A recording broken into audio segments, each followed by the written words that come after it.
Toulouse n'a pas fait de grande folie au cours de cet été sur le marché des transferts. Pour preuve, lors de ce premier match de la saison face à Bordeaux, il n'y avait qu'une seule recrue titulaire. Il s'agit de Josefa Tekori, l'ancien castré, champion de France l'an passé, aligné au poste de numéro 8. Aujourd'hui, la star des recrues de Toulouse, c'est Osei Aguirre, le All Black, le néo-zélandais. Lui, il a débuté sur le banc.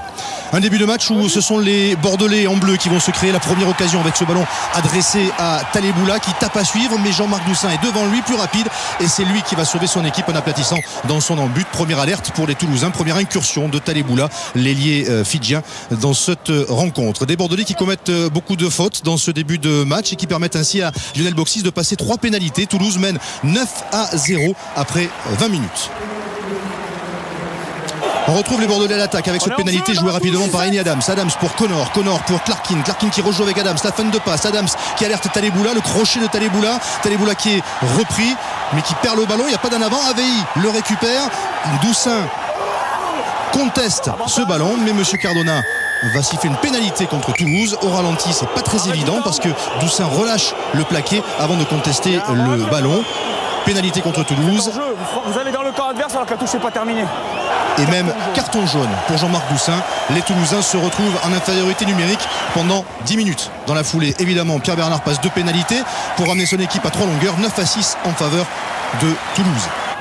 Les Toulousains toujours en infériorité numérique, qui tentent quand même des choses avec Poitrenaud ici qui perd la balle.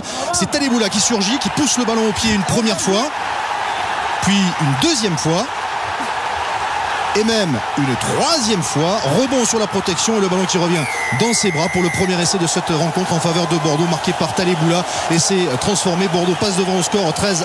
Taleboula qui avait marqué 8 essais la saison dernière, c'est le meilleur marqueur bordelais de la saison passée. Toulouse qui va encaisser 13 points en infériorité numérique, une pénalité de chaque côté, et à la pause le score est de 16-12 en faveur de l'Union Bordeaux-Bègles. Début de seconde période, toujours des Toulousains dominateurs en mêlée dans ce secteur. Ils sont bel et bien présents, ils réussissent même à obtenir des pénalités comme ici qui permet ainsi à Luc McAllister de passer 3 nouveaux points. Il ramène son équipe à une longueur, 16-15. 49e minute, entrée en jeu de Osei Aguirre, le All Black. Il va jouer une bonne demi-heure dans cette rencontre, mais Toulouse continue à commettre des fautes. Toulouse est sanctionné. Pierre Bernard passe 2 pénalités plus une pour McAllister. Le score est de 22-18, 4 points d'avance pour Bordeaux à 18 minutes de la fin de cette rencontre. On retrouve une mêlée à 5 mètres de la ligne d'en but des Bordelais, mêlée en faveur des Girondins, pénalité pour Bordeaux, et là Mathieu Clarkin décide de jouer rapidement, il relance quasiment de sa ligne de but, mais le ballon est perdu par les Bordelais, récupéré par les Toulousains, le ballon pour Fritz, coup de pied à suivre, et c'est Osei Aguirre qui surgit pour aller marquer le premier essai toulousain dans cette rencontre. Le All Black signe son entrée dans le top 14 et Toulouse repasse devant au score pour mener 25-22 à 14 minutes de la fin. Admirez quand même au passage le petit coup de pied à suivre magnifique de Florian Fritz. Juste derrière, Pierre Bernard remet les deux équipes à égalité, 25 partout à 13 minutes de la fin de cette rencontre. Mais les Toulousains continuent à commettre des fautes. Et en fin de rencontre, à 1 minute de la fin, on a fait quelques changements en première ligne côté toulousain. Et cette fois, ce sont les Toulousains qui sont sanctionnés sur cette mêlée. Raphaël Ibanez admire son buteur Pierre Bernard qui ne tremble pas. Il passe 2 nouvelles pénalités et permet à Bordeaux de mener 31-25. 6 points d'avance à 1 minute de la fin. Tout Bordeaux y croit. Mais il reste encore quelques secondes à jouer. Le ballon pour les Toulousains. Monsieur Cardona, le bras tendu. Il y a un avantage en cours. Pénalité en faveur de Toulouse. Il ne reste plus que 10 secondes à jouer dans ce match. Alors soyez bien attentifs sur cette fin de rencontre. Notamment écoutez bien la sirène. Pénalité donc pour Toulouse. Les Toulousains tergiversent un petit peu. Le ballon pour Luc McAllister qui choisit de taper en touche.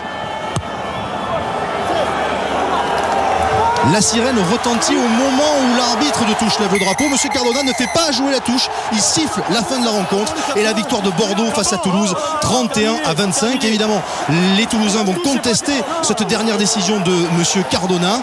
Guinoves, le coach toulousain, lui reste interloqué, voire incrédule.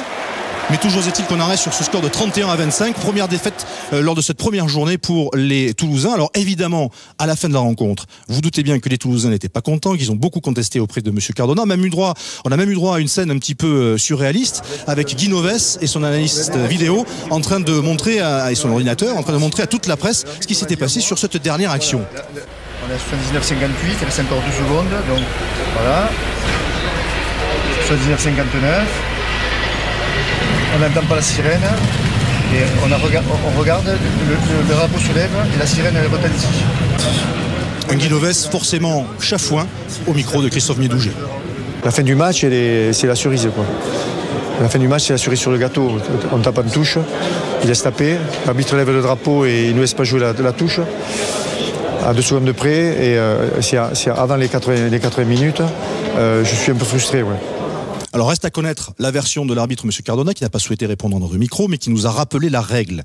Sur la sirène, pour que la touche soit jouée, il faut que l'arbitre de touche ait signalé la touche et marqué la touche. C'est-à-dire qu'il faut qu'il ait levé le drapeau et tendu le bras pour indiquer en faveur de qui est cette touche. Alors le mieux, c'est qu'on regarde à nouveau la fin de cette rencontre avec cette dernière pénalité et on va arrêter l'image au moment où la sirène retentit.